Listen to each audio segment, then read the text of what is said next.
Hi friends, welcome back to my channel. ഇന്നലെ കേട്ട കഥയുടെ ബാക്കിയൊന്ന് കേട്ടാലോ? മഴത്തോരു മുംബൈയിലെ അലീനയുടെ കഥ. അതായത് സ്റ്റാലിൻ ജോസഫിൻ്റെ അച്ഛൻ ഔതക്കുട്ടി സ്റ്റാലിൻ ജോസഫിനെ കാണാൻ വരുന്നിടത്താണ് ഇന്നലത്തെ കഥ നിർത്തിയത്.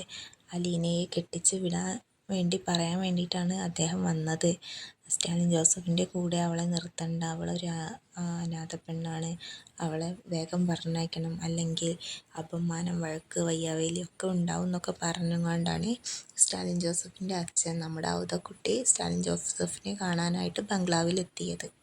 അവളെ കണ്ടാൽ അപ്പച്ചൻ ഇതുവരെ പറഞ്ഞതൊക്കെ മറക്കും എന്ന് സ്റ്റാലിൻ ജോസഫ് ഔതക്കുട്ടിയോട് പറയുന്നു. എന്നിട്ട് സ്റ്റാലിൻ ജോസഫും അപ്പച്ചനും കൂടി അലീനയുടെ റൂമിലേക്ക് പോകുന്നു. അലീനയുടെ റൂമിന് മുന്നിലെത്തിയപ്പോൾ ഔതക്കുട്ടി സ്റ്റാലിൻ ജോസഫിനോട് ചോദിക്കുന്നുണ്ട്, ലാലിച്ച, ഇതല്ലേ ഈ വീട്ടിലെ ഏറ്റവും വലിയ റൂമെന്ന്. അപ്പോൾ സ്റ്റാലിൻ ജോസഫ് പറയാണ്, അതെ, അതല്ലേ ഞാൻ അവൾക്ക് കൊടുക്കുള്ളൂ എന്ന് പറയുന്നുണ്ട്.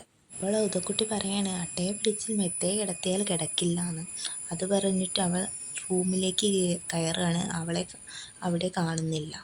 അലീനയെ അവിടെയൊന്നും നോക്കിയിട്ട് കാണാത്തതുകൊണ്ട് ആൻ്റപ്പനെ ഉച്ചത്തിൽ വിളിക്കുകയാണ് സ്റ്റാലിൻ ജോസഫ്. ഈ ശബ്ദം കേട്ട് അലീന അപ്പുറത്തുനിന്ന് വരികയാണ് ചെയ്യുന്നത്. അലീനയെ കണ്ടതും ഔതക്കുട്ടി ആകെ ഞെട്ടിത്തെറിച്ച് അവളെ തന്നെ നോക്കി നിന്നു. അലീനയോട് നീ എവിടെയായിരുന്നെന്ന് ചോദിച്ചപ്പോൾ ഞാൻ കിച്ചണിലായിരുന്നു, അവിടെയുള്ള പണികളെല്ലാം ഞാൻ കണ്ടുപിടിക്കുകയായിരുന്നെന്ന് അലീന പറയുന്നു. സ്റ്റാലിൻ ജോസഫ് അപ്പച്ചനെ കാണിച്ചുകൊണ്ട് അലീനയോട് പറയാണ്, ഇതാരാണെന്ന് നിനക്ക് മനസ്സിലായോ? അപ്പോൾ അലീന പറയാണ്, ഇല്ല, ഞാനിതുവരെ കണ്ടിട്ടില്ല, ആരാണെന്ന് മനസ്സിലായില്ല എന്ന് അലീന പറയുന്നു. അപ്പോൾ സ്റ്റാലിൻ ജോസഫ് പറയാണ്, ഇത് നിൻ്റെ വല്യപ്പച്ചൻ, എൻ്റെ അപ്പൻ. എന്നിട്ട് അപ്പച്ചനോട് സ്റ്റാലിൻ ജോസഫ് പറയാണ്, ഇതാണ് അപ്പച്ചന് സമാധാനക്കേടുണ്ടാക്കിയ കക്ഷി. ഔതക്കുട്ടി ഞെട്ടലോടെ അലീനയെ തന്നെ നോക്കി നിൽക്കുകയായിരുന്നു. എന്നിട്ട് സ്റ്റാലിൻ ജോസഫ് പറഞ്ഞു, നിങ്ങൾ സംസാരിച്ചിരിക്കെ, ഞാനിപ്പോൾ വരാം. എന്നിട്ട് സ്റ്റാലിൻ അവിടെ നിന്ന് പോവുകയാണ് ചെയ്യുന്നത്. അങ്ങനെ അലീനയും ഔതക്കുട്ടിയും പരിചയപ്പെടുകയാണ്. ഔതക്കുട്ടി പറയാണ്, ഞാൻ പത്തനാപുരത്ത്, എൻ്റെ പേര് ഔതക്കുട്ടി എന്നൊക്കെ പറഞ്ഞ് അലീനയെ പരിചയപ്പെടുത്തുകയാണ്. ഇത് കേട്ടപ്പോൾ അലീന സ്വയം പരിചയപ്പെടുത്തി, താൻ പാലായിലായിരുന്നു, ഓർഫനേജിലായിരുന്നു എന്നൊക്കെ അലീന ഔതക്കുട്ടിയോട് പറയാണ്. അലീന പെട്ടെന്ന് തന്നെ അപ്പച്ചനോടൊരു ചോദ്യം, ഞാൻ എപ്പോഴാണ് പോകേണ്ടത്? എന്നെ ഇവിടെ നിന്ന് ഓടിക്കാൻ വേണ്ടിയല്ലേ വല്യപ്പച്ചൻ വന്നത്? പോണെങ്കിൽ ഞാൻ പോയിക്കോളാം, എനിക്ക് വണ്ടി കൂലി പോലും തരണ്ട. ഇത് കേട്ട് വല്യപ്പച്ചൻ ഒന്ന് ഞെട്ടി. അലീനയെ കണ്ടപ്പോൾ തന്നെ ഞെട്ടിത്തെറിച്ച് നിന്ന വല്യപ്പച്ചൻ ഇതുകൂടി കേട്ടപ്പോൾ ഒരു ഷോക്കായിപ്പോയി. വല്യപ്പച്ചൻ അലീനയോട് ചോദിക്കാൻ, ആര് പറഞ്ഞു നിന്നെ പറഞ്ഞയക്കാനാണ് ഞാൻ വന്നതെന്ന് അലീനയോട് ചോദിക്കുകയാണ്. അപ്പോൾ അലീന പറയാണ്, ഞാൻ പോണെങ്കിൽ വേഗം പറയണം, ആരുമില്ലാതെ ഒറ്റയ്ക്ക് വളർന്ന് എനിക്ക് ആരൊക്കെയോ ഉണ്ടെന്ന് തോന്നലുണ്ടാക്കി പെട്ടെന്ന് പറഞ്ഞയക്കരുത്, പോണെങ്കിൽ ഇപ്പോൾ തന്നെ പറയണം, തനിക്ക് അതിലൊരു വിഷയവുമില്ലെന്ന് അലീന വല്യപ്പച്ചനോട് പറയുന്നു. താൻ ഇവിടെ എത്തുന്നത് വരെ ഈ സ്റ്റാലിൻ പപ്പയുടെ വീട്ടിലേക്കാണ് താൻ വരുന്നതെന്ന് അലീനയ്ക്ക് അറിയില്ലായിരുന്നെന്ന് വല്യപ്പച്ചനോട് പറയാണ്. അലീനയെ പറഞ്ഞയക്കാൻ വന്ന വല്യപ്പച്ചൻ അലീനയെ കണ്ടപ്പോൾ തന്നെ അവളെ പറഞ്ഞയക്കാനുള്ള മനസ്സില്ലാതായിപ്പോയി.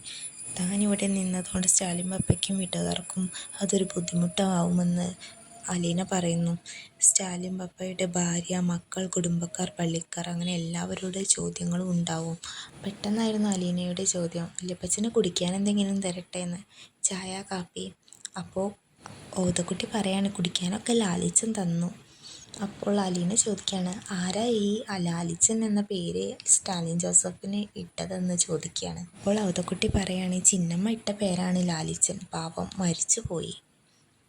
അദ്ദേഹം ദുഃഖത്തോടെ ഭാര്യയെ ഓർക്കുകയാണ് ചെയ്യുന്നത്. അപ്പോൾ എന്നിട്ട് ഔതക്കുട്ടി അലീനയോട് പറയാണ്, ലാലിച്ചൻ നിന്നെ കണ്ട് ഇഷ്ടപ്പെടാനും ഇവിടെ കൊണ്ടുവരാനുമുള്ള കാരണം എനിക്ക് മനസ്സിലായി. അപ്പോൾ അലീന ചോദിക്കുകയാണ്, എന്താ കാരണം? നീ ചിന്നമ്മയുടെ തനി പകർപ്പാ, ഔതക്കുട്ടി പറഞ്ഞു.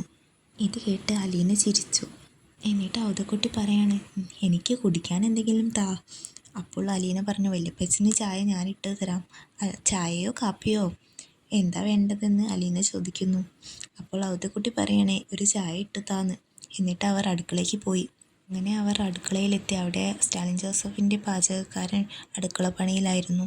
ഇവർ വന്നപ്പോൾ അയാൾ പറയാണ്, എന്താ വേണ്ടതെന്ന് പറഞ്ഞോളൂ, താൻ ചെയ്തു തരാം എന്ന് പറയുന്നു. അപ്പോൾ അലീന പറയാണ്, വല്യപ്പച്ചന് ചായ താനിട്ട് കൊടുത്താളും, നിങ്ങൾ ചെയ്യുന്ന പണി ചെയ്തോളൂ എന്ന് അലീന പറഞ്ഞു.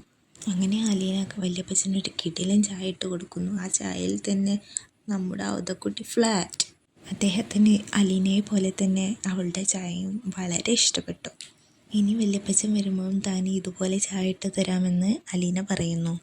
അങ്ങനെ വല്യപ്പച്ചന് അലീനയെ വല്ലാതെ അങ്ങ് ബോധിച്ചു. തൻ്റെ ഭാര്യയുടെ തനി പകർപ്പായതുകൊണ്ട് തന്നെ അവളെ പറഞ്ഞയക്കുന്നതിൽ വല്യപ്പച്ചന് ഒരു സന്തോഷമില്ല. അവളെ അവിടെ നിർത്താൻ തന്നെയാണ് വല്യപ്പച്ചൻ്റെ തീരുമാനം. അങ്ങനെ സ്റ്റാലിൻ ജോസഫ് ഔതക്കുട്ടിയുടെ അടുത്തേക്ക് വരുന്നു. എന്നിട്ട് അപ്പനോട് ചോദിക്കുകയാണ്, അലീനയെ കണ്ടില്ലേ? ഇവിടെ നിന്ന് പൊയ്ക്കോളാൻ പറഞ്ഞില്ലേ? ഇത് കേട്ടപ്പോൾ ഔതക്കുട്ടി ഒന്ന് പരുങ്ങി. ഇത് കേട്ടപ്പോൾ ഔതക്കുട്ടി പറയാ, അങ്ങനെ പറയാൻ ഞാനാരാ? താനപ്പോൾ അങ്ങനെ ഒന്ന് പറഞ്ഞെന്ന് വെച്ച് അങ്ങനെ അങ്ങ് പറഞ്ഞയക്കാൻ പറ്റുമോ അവളെ? എന്നിട്ട് ഔതക്കുട്ടി സ്റ്റാലിൻ ജോസഫിനോട് പറയാണ്, നീ അവളെ ഇവിടെ കൊണ്ടുവന്നതും നിൻ്റെ മകളാണെന്ന് എങ്ങനെയാ തിരിച്ചറിഞ്ഞതെന്നൊക്കെ എനിക്ക് മനസ്സിലായി. താനും ഒറ്റ നോട്ടത്തിൽ ആകെ ഷോക്കായിപ്പോയെന്നും അലീന തൻ്റെ ഭാര്യയുടെ സ്റ്റാലിൻ ജോസഫിൻ്റെ അമ്മയുടെ തനി പകർപ്പാണെന്നും അവൾ വളരെ മിടുക്കിയാണെന്നും ഔതക്കുട്ടി സ്റ്റാലിൻ ജോസഫിനോട് പറയുന്നു. എന്നിട്ട് ഔതക്കുട്ടി സ്റ്റാലിൻ ജോസഫിനോട് ഒന്നുകൂടെ പറഞ്ഞു, ലാലിച്ച, നീ അവളോട് കുറച്ചുകൂടി സ്നേഹത്തോടെ പെരുമാറണം. അവൾക്ക് നിൻ്റെ സ്നേഹം കുറവാണെന്നുള്ള പരാതി ഉണ്ടെന്നൊക്കെ ഔതക്കുട്ടി സ്റ്റാലിൻ ജോസഫിനോട് പറയാണ്. എന്തൊക്കെയായാലും നമ്മുടെ അലീനയെ ഓടിക്കാൻ വന്ന വല്യപ്പച്ചനെ അവളെ ശരിക്കും അങ്ങ് ബോധിച്ചു. ഇതോടെ ഇന്നത്തെ എപ്പിസോഡ് ഇവിടെ അവസാനിക്കുകയാണേ. നാളെ വീണ്ടും കാണാം. ബൈ. ഇഷ്ടപ്പെട്ടാൽ ലൈക്ക് ആൻഡ് സബ്സ്ക്രൈബ് ചെയ്യണേ.